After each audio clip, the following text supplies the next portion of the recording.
오늘은 저희가 예레미야서 32장 36절에서 44절까지 말씀을 함께 봉독했습니다. 말씀의 제목은 영원한 언약입니다. 우리 다 함께 제목을 따라 하시겠습니다. 영원한 언약. 아멘. 예레미야 32장에서는 하나님께서 이제 이스라엘 남유다의 회복과 또 예루살렘의 회복에 관한 구원에 관한 말씀을 하나님께서 주고 계십니다. 특별히 32장 우리가 후반절 말씀을 읽었지만 32장 초반절에는 어떤 내용들이 있냐면 하나님께서 선지자 예레미야에게 아나돗에 있는 하나멜의 밭을 사라고 그런 말씀을 하십니다.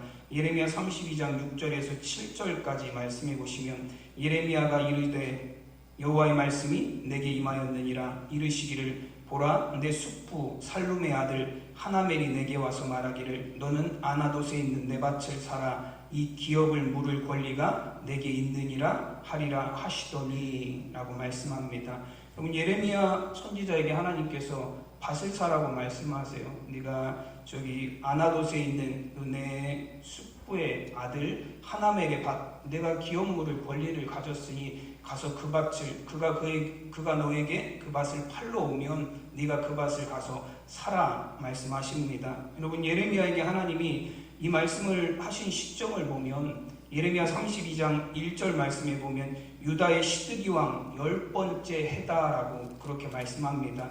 여러분, 유다의 시드기야 왕은 남유다의 마지막 왕이에요. 그리고 유다 왕 시드기야의 11년에 예루살렘이 멸망하고 유다가 멸망합니다. 그러면 이 시드기야 왕 10년째 되던 해는 예루살렘이 멸망하고 이 남유다가 멸망하기 바로 전해입니다. 근데 이미 바벨론의 군대는 20개월 동안 그 예루살렘 성을 둘러싸고 있었어요. 그러니까 지금 이 예루살렘 성의 상황은 남유다의 상황은 풍전등화와 같은 상황입니다. 바람만 한번 훅 불면 금방 무너져 내리고 멸망해 버릴 것 같은 그런 상황이에요. 여러분, 이미 이 여호야김 왕과 다니엘 등 많은 신하들이 605년에 이미 1차로 바벨론으로 포로로 끌려갔고 또 여호야긴 왕과 이때는 장인들과 기술자들이 2차로 바벨론으로 포로로 끌려간 시점이에요. 이미 바벨론에 의해서 2번이나 포로로 끌려갔고 지금도 예루살렘 성을 바벨론의 군대가 둘러싸고 있는 상황. 여러분, 정말로 풍전등화와 같은 상황이고 멸망이 얼마 남지 않은 그런 상황입니다.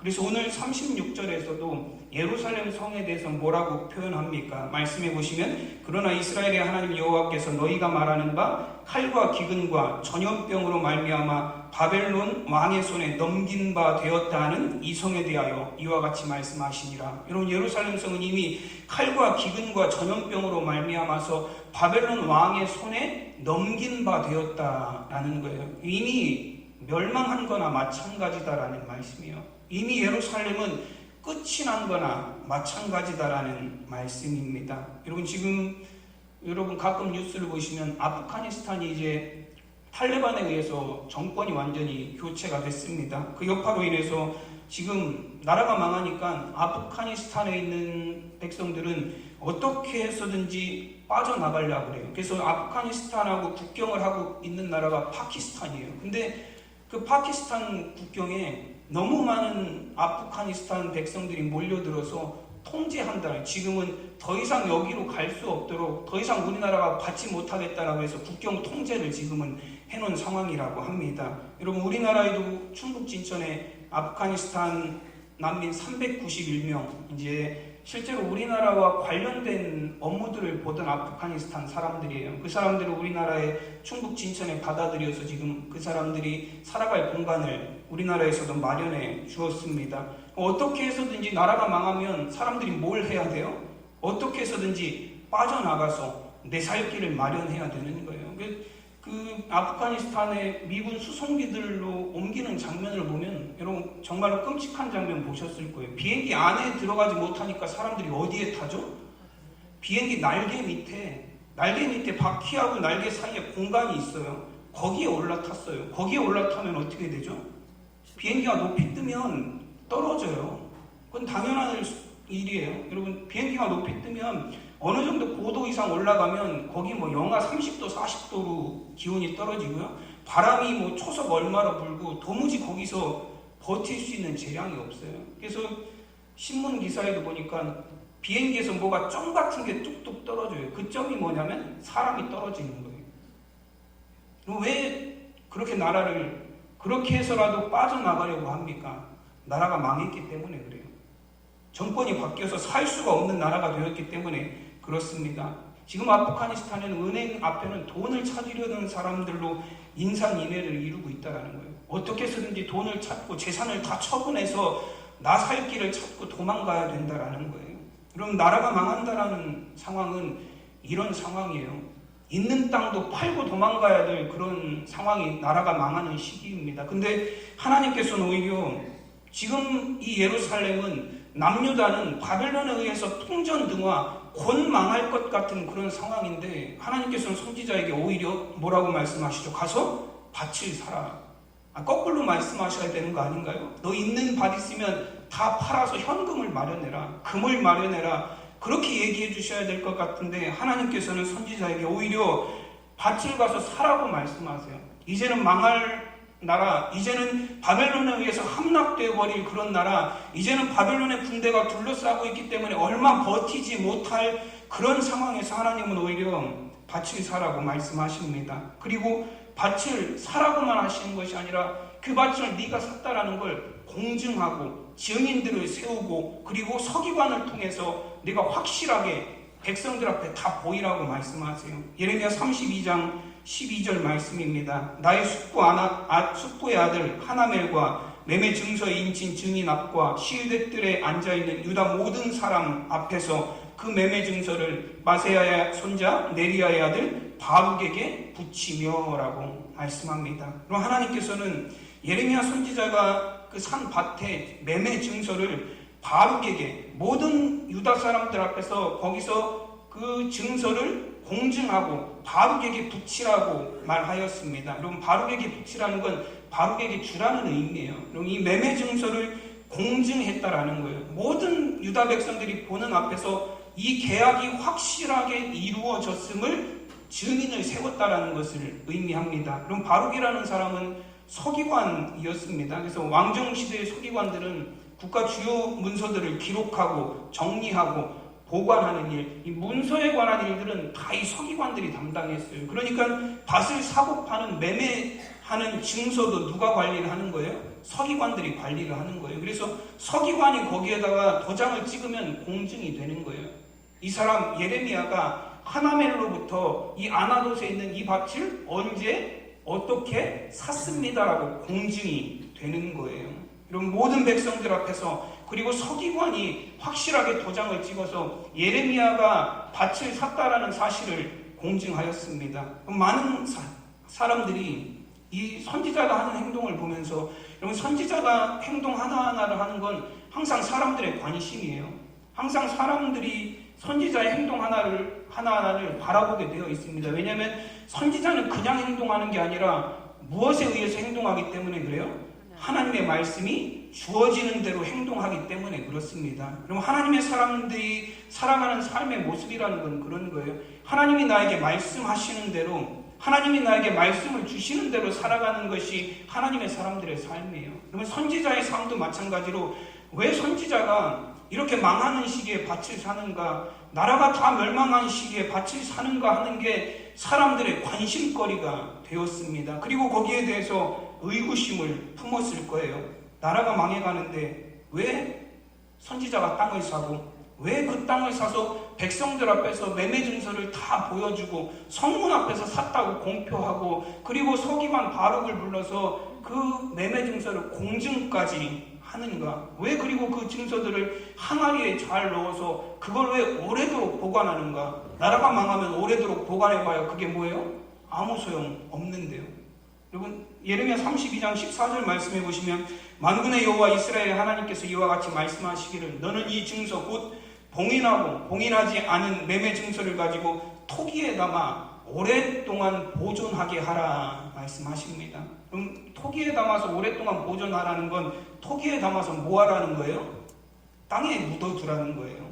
오랫동안 보존하는 방법, 이 당시에는 오랫동안 보화라든지 보물들이라든지 돈을 오랫동안 보관하는 방법이 무엇이 있었죠? 은행이라는 제도가 없었기 때문에 토기에 넣어서 나만 아는 장소에 가서 깊게 파서 묻어두는 거예요. 그게 안전하게 보관하는, 오래 보관할 수 있는 방법이었습니다. 그래서 마태복음에도 보면 그 밭에 감추인 보화 이야기가 나오잖아요. 그게 어떻게 거기에 묻히게 된 거죠?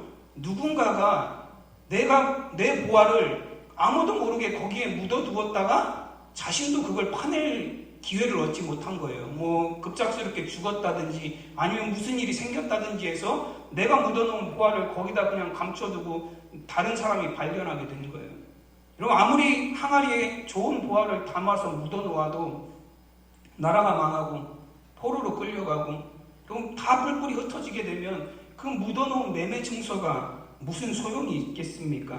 여러분, 왜 하나님께서는 아무 소용이 없는 것 같은, 백성들이 보기에는, 여러분, 선지자도 이런 의문을 가졌어요. 예레미야 32장 25절 말씀에 보면 예레미야 선지자도 하나님 앞에 이런 어떤 의문을 갖습니다. 주 여호와께서 주께서 내게 은으로 밭을 사며 증인을 세우라 하셨으나 이 성은 갈대아인의 손에 넘기신 바 되었나이다 라고 말합니다. 그럼 선지자가 하는 말이 뭐예요? 하나님, 이미 나라는 망했는데 갈대아인의 손에, 바벨론의 군대의 손에 이 나라는 넘겨졌는데 하나님, 왜 내게 은으로 밭을 사라고 하시고 왜 증인들을 세우고 공증하라 하셨습니까? 라고 그런 의문을 하나님 앞에 제기하는 거예요. 여러분, 그때 하나님께서 선지자에게 말씀하십니다. 이렇게 말씀하셨어요. 예레미야 32장 26절에서 27절 말씀에 보면 그때 여호와의 말씀이 예레미야에게 임하여 이르시되 나는 여호와여 모든 육체의 하나님이라 내게 할 수 없는 일이 있겠느냐 말씀하셨습니다.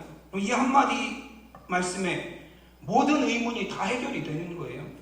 우리는 항상 상황에 끌려다니고 환경의 지배를 받아요. 바벨론의 군대가 예루살렘을 진치고 있고 우리는 폭삭 망하기 일보 직전인데 땅을 사봐야 이 땅, 내 땅도 아닌 땅이 돼버리면 아무 소용없는 짓을 하는 거 아닌가라고 생각을 할 때에 여러분, 하나님께서 선지자에게 말씀하세요. 여러분, 도대체 왜 땅을 샀는지 이해가 가지 않고 1차로 포로로 끌려갔고 2차로 포로로 끌려갔고 지금도 바벨론의 군대는 예루살렘을 둘러싸고 있는데 작은 소망조차 보이지 않는 그 상황에서 하나님 앞에 의문을 갖고 하나님 앞에 물었을 때 하나님이 이렇게 대답하셨습니다. 뭐라고 대답하셨죠? 나는 여호와라. 나는 여호와라 대답하세요. 좀 길게 대답해 주셔야 될 것 같은데 왜 땅을 사야 되는지를 구구절절히 설명을 해주시고 그 땅을 네가 사면 내가 어떻게 해주겠다라고 구구절절히 설명을 해주시고 나중에 이런 일이 있을 거다. 그러니까 지금 사놓으면 너 이거 대박 난다. 뭐 그런 식으로 설명을 좀 해주셔야 될 것 같은데 하나님 그런 설명 하나도 안 하세요. 어떤 말씀을 하세요? 나는 여호와요. 모든 육체의 하나님이다. 내가 할 수 없는 일이 있겠느냐라고 말씀하십니다. 여러분, 사람의 생각에는 예레미야의 선지자가 생각하기에도 마찬가지예요. 하나님의 말씀을 가감없이 전하는 선지자가 생각하기에도 이번에 하나님이 나에게 주신 말씀은 뭔가 조금 이상한 것 같아라는 생각을 갖지만 하나님께서는 설명하시는 게 아니에요. 뭐라고 말씀하세요? 나는 여호와다. 너에게 지금 이런 일들을 하라고 말하는 나는 여호와다. 모든 육체를 지은 하나님이고 모든 육체의 주인이 되는 그 하나님이 바로 나다. 내가 할 수 없는 일이 있겠느냐 말씀하십니다. 여러분, 이거보다 더 분명한 대답이 어디 있습니까? 여러분, 하나님이 하실 수 있는 일을 우리가 열거하려면 얼만큼 써야 될까요? 여러분, 하나님이 하실 수 있는 일이 뭐가 있죠? 하나님이 하실 수 있는 일을 적으라고 한다면 찬송가 104장의 가사처럼 하늘을 두루마리 삼고 바다를 먹물 삼아도 다 적을 수가 없어요. 하나님이 하실 수 있는 일을 적고자 말한다면 정말로 너무 많아서 적을 수가 없습니다. 그러나 여러분, 하나님이 할 수 없는 일을 적으라고 한다면 여러분, 우리는 뭐라고 할 수 있어요? 없다라고 적으면 돼요. 하나님이 대답하신 거 아닙니까? 내가 할 수 없는 일이 뭐가 있겠느냐? 너는 지금 의심하지만 너는 지금 바벨론의 군대가 너희를 둘러싸고 있다고 소망이 없다라고 생각하지만 너희들은 지금 1차 포로 끌려가고 2차 포로 끌려가고 지금도 어려운 시점이라 안 된다라고 말하지만 지금 밭을 사는 게 도무지 무슨 의미가 있냐? 내가 그걸 묻어놔봐야 나중에 다른 사람이 파서 그 사람이 갖게 될 것 아니냐? 헛된 짓 아니냐라고 생각하지만 내가 할 수 없는 일이 무엇이 있겠느냐라고 하나님 물으세요. 나는 모든 것을 할 수 있는, 나는 모든 육체의 주인이 되는 여호와 하나님이시다라고 말씀하십니다. 그럼 예레미야 24장 7절에서 하나님은 말씀하십니다. 내가 여호와인 줄 아는 마음을 그들에게 주어서 그들이 진심으로 전심으로 내게 돌아오게 하리니 그들은 내 백성이 되겠고 나는 그들의 하나님이 되리라 말씀합니다. 그럼 이스라엘 백성들이 하나님 앞에 전심으로 돌아올 수 있게 하신다라는 거예요. 어떻게 해야 그들이 하나님 앞에 전심으로 돌아올 수 있냐면 그들이 하나님을 여호와이신 줄 아는 마음을 갖게 될 때라고 말씀하세요. 여러분, 하나님을 하나님으로 인정할 때에, 하나님을 나의 창조주로 인정할 때에, 하나님을 나의 구원자로 인정할 때에 우리는 하나님 앞에 온전히 돌아설 수 있다라는 거예요. 우리는 우리의 신앙생활 가운데 하나님은 여러분 어떤 분이십니까? 우리의 신앙생활 가운데 하나님은 어떤 분이세요? 이거는 정말로 하나님이 나의 삶 가운데 경외할 만한 분, 정말로 나의 모든 삶을 지으시고 나의 모든 길을 하나님의 구원으로 인도하시는 나의 삶의 모든 것이 되시는 분으로 인정할 때에 여러분 우리는 하나님께로 온전히 돌아오는 성도들이 될 수 있습니다. 여러분, 왜 선지자들을 통해서 백성들에게 주시는 하나님의 말씀에 백성들이 순종하지 않습니까? 왜 바벨론에 항복하라는 하나님의 말씀에 왜 순종하지 않습니까? 항복하고 바벨론으로 가야 너희가 산다라는 말씀에 왜 순종하지 않습니까? 그들이 하나님을 인정하지 않기 때문에 그래요.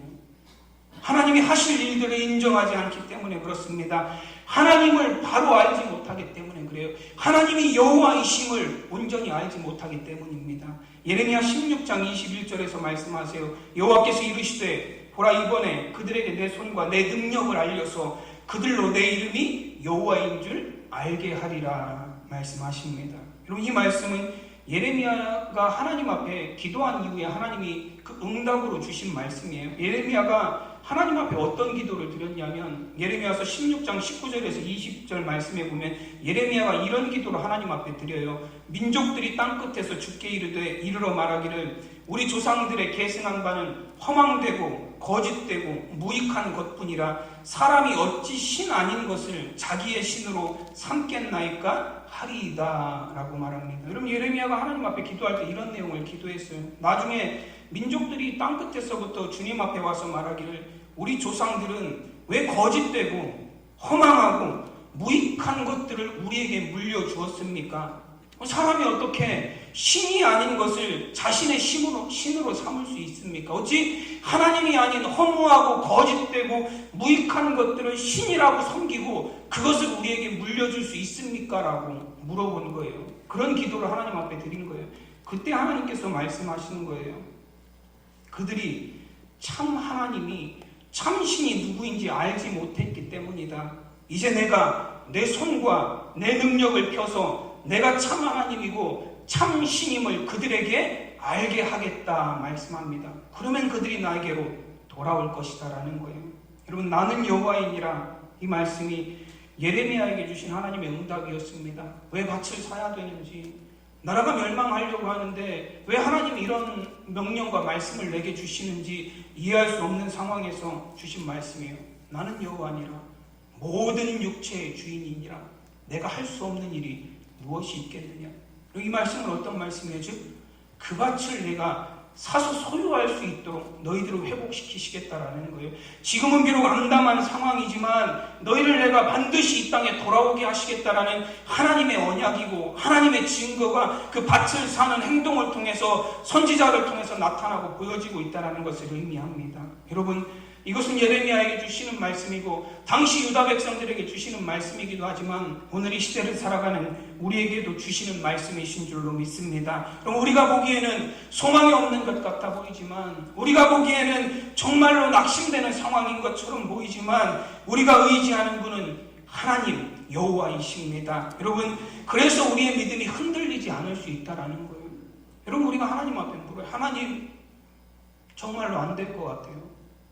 하나님, 정말로 너무 지금 이 상황은, 다른 건 모르겠지만 지금 이 상황은 안 될 것 같아요. 하나님, 지금 이 상황은 정말로 너무 어려운 것 같아요. 하나님, 그렇게 기도할 때 하나님 우리에게 뭐라고 응답하세요? 나는 여호와이니라 말씀하십니다. 여러분, 나는 여호와라 응답하시는 그 하나님을 신뢰하시기 바랍니다. 여러분, 하나님을 정말로 우리의 신앙생활 가운데 참 하나님으로 섬기고 믿는 삶이 우리 안에 이루어지면 우리가 깨닫게 돼요. 하나님이 하실 수 없는 일은 아무것도 없다라는 거예요.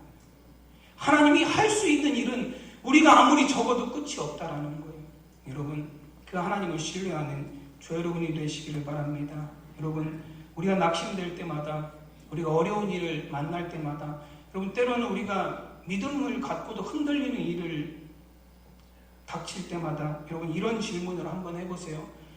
내가 믿는 하나님은 어떤 분이신가? 내가 의지하는 하나님은 어떤 분이신가?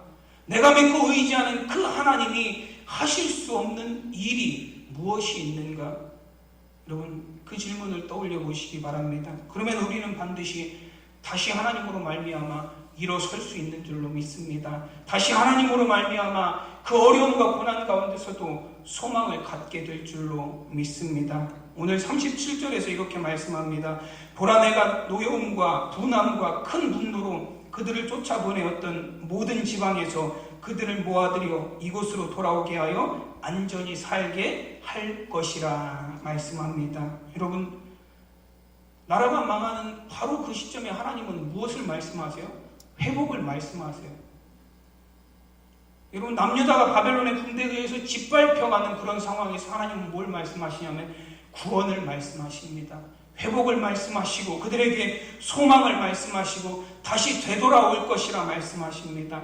그리고는 하나님께서 그 말씀으로 끝나는 것이 아니라 백성들과 영원한 언약을 세우십니다. 그 언약의 내용은 이러합니다. 39절에서 40절 말씀이에요. 내가 그들에게 한 마음과 한 길을 주어 자기들과 자기 후손의 복을 위하여 항상 나를 경외하게 하고 내가 그들에게 복을 주기 위하여 그들을 떠나지 아니하리라 하는 영원한 언약을 그들에게 세우고 나를 경외함을 그들의 마음에 주어 나를 떠나지 않게 하고라고 말씀하십니다. 여러분, 하나님께서 이스라엘 백성들과 영원한 언약을 세우시겠다라고 말씀합니다.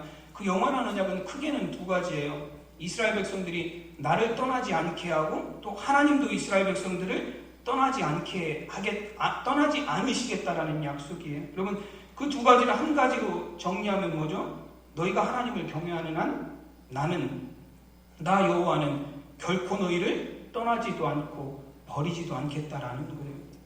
너희가 나를 경외하면, 너희가 나를 경외하는 한 나는 절대로 너희를 버리지 않고 떠나지 않겠다라는 영원한 언약을 하나님께서 주셨습니다. 여러분, 그리고 예레미야 33장으로 넘어가면 하나님께서 그 언약이, 하나님이 이스라엘 백성들과 세우신 그 언약이 얼마나 확실하고도 분명한 것인지에 대해서 이렇게 말씀하세요. 예레미야 33장 20절에서 21절 말씀입니다. 여호와께서 이와 같이 말씀하시니라. 너희가 능히 낮에 대한 나의 언약과 밤에 대한 나의 언약을 깨뜨려 쥐하로 그때를 잃게 할 수 있을진데 내 종 다윗에게 세운 나의 언약도 깨뜨려 그에게 그의 자리에 앉아 다스릴 아들이 없게 할 수 있겠으며 내가 나를 섬기는 레위인 제사장에게 세운 언약도 파할 수 있으리라 말씀합니다. 여러분, 이 말씀이 어떤 의미를 갖고 있냐면, 여러분, 하나님이 세상을 만드시고 지금 세상은 하나님의 창조의 약속에 의해서 흘러가고 있습니다. 여러분, 아침이 되면 뭐가 뜨죠? 네, 너무 어려운 질문인가요? 아침이 되면 해가 뜨죠. 네. 해가 지면 또 뭐가 뜨죠? 달이 뜨고 밤이 와요. 뭐 구름에 가려서 안 보일 때도 있지만 분명히 떠 있긴 떠 있습니다. 여러분, 이게 하나님의 창조의 약속이에요. 여러분, 이 자리에는 80년, 90년 사신 우리 권사님들도 있고 뭐 아이들도 있어요. 10대 아이들도 있지만 여러분이 인생을 사시면서 단 하루라도 해가 안 뜬 거 본 적 있으세요? 있으신가요? 뭐 대답을 못하시. 그걸 생각해 보셔야 되나요? 해가 안 뜬 적은 한 번도 없어요. 혹시 해가 안 진 날이 있나요, 그럼? 해가 안 진 날도 없어요. 이게 하나님의 창조의 약속이에요. 하나님이 만드신 세상은 하나님의 창조의 약속에 의해서 흘러갑니다. 아침이 되면 분명히 해가 떠요. 저녁이 되면 그 해가 지고 분명히 달이 떠오릅니다. 이게 하나님의 창조의 약속이에요. 단 한 번도 하나님의 창조의 약속은 깨어진 적이 없습니다. 여러분, 하나님이 지금 그 말씀을 하고 계시는 거예요. 만약에 그 약속이 깨어질 수 있다면, 그 약속을 깰 수 있는 사람이 있다면 내가 이스라엘 백성들과 한 언약도 깨뜨릴 수 있을 것이다 라고 말씀하셨어요. 이건 곧 어떤 의미예요? 그 언약은 절대로 깨지지 않는다라는 거예요. 하나님과 이스라엘 백성 사이에 주신 그 언약은 분명하게 하나님 지키신다라고 말씀하세요. 하나님 너희를 회복시키시고 너희가 하나님을 경외하는 한 내가 너희를 버리지 않고 절대로 떠나지 아니하리라는 그 영원한 언약은, 하나님 세우신 그 언약은 절대로 깨어지지 않고 변하지 않는 영원한 것이다라고 말씀하십니다. 여러분, 하나님께서는 예루살렘 멸망을 눈앞에 두고 있는 유다 백성들을 향해서 말씀하십니다. 너희가 나 여호와 경외함을 그 마음에 두기만 하면 내가 결코 너희를 떠나지 아니할 것이다. 너희는 내 백성이 되고 나는 너희의 하나님이 될 것이다. 이 약속은 해가 뜨고 달이 뜨고 해가 지고 달이 지는 것처럼 절대로 변하지 않을 영원한 약속이다 말씀하십니다. 비록 지금은 너희가 소망이 없는 것 같지만, 비록 지금은 너희가 멸망하는 것 같지만, 예레미야에게 밭을 사라고 내가 말한 것처럼 너희가 이 땅에서 다시 돌아와서 너희가 다시 포로 생활 가운데서 회복이 되어서 너희가 다시 이 땅의 주인이 되어서 밭을 사고 땅을 사고 너희가 회복되는 일들을 내가 반드시 이루어낼 것이다 라고 하나님 말씀하십니다. 오늘 마지막 43절 44절 말씀해 보시면 하나님께서 이렇게 말씀하세요. 너희가 말하기를 황폐하여 사람이나 짐승이 없으며 갈대아인의 손에 넘긴 바 되었다 하는 이 땅에서 사람들이 밭을 사되 베냐민 땅과 예루살렘 사방과 유다 성읍들과 산지의 성읍들과 저지대의 성읍들과 네겝의 성읍들에 있는 밭을 은으로 사고 증서를 기록하여 봉인하고 증인을 세우리니 이는 내가 곧 그들의 포로를 돌아오게 함이니라 여호와의 말씀이니라. 아멘.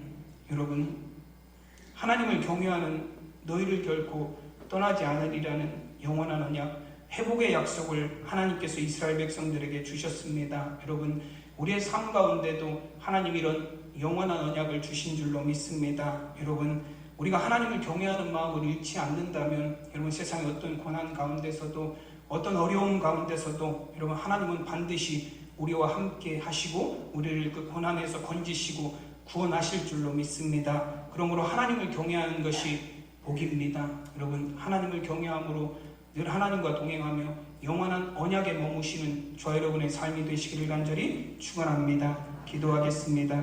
하나님의 은혜와 사랑을 감사드립니다. 하나님, 예루살렘의 멸망이라는 하나님 정말로 풍전등화와 같이 위기 가운데 있는 하나님 유다 백성들에게 선지자를 통하여 하나님 말씀하셨습니다. 선지자가 땅을 사는 것 같이 너희도 이 땅에 다시 돌아와서 땅을 사고 밭을 사고 산지들을 살며 성읍들에서 다시 너희의 삶이 회복될 것이다 말씀하셨습니다.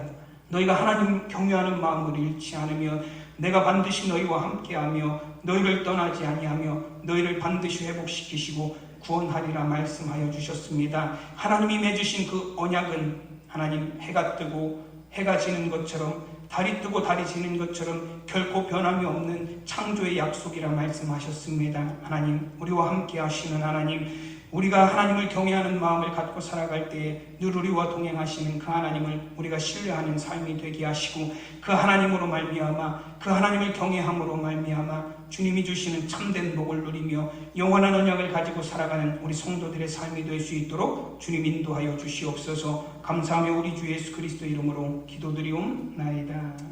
아멘.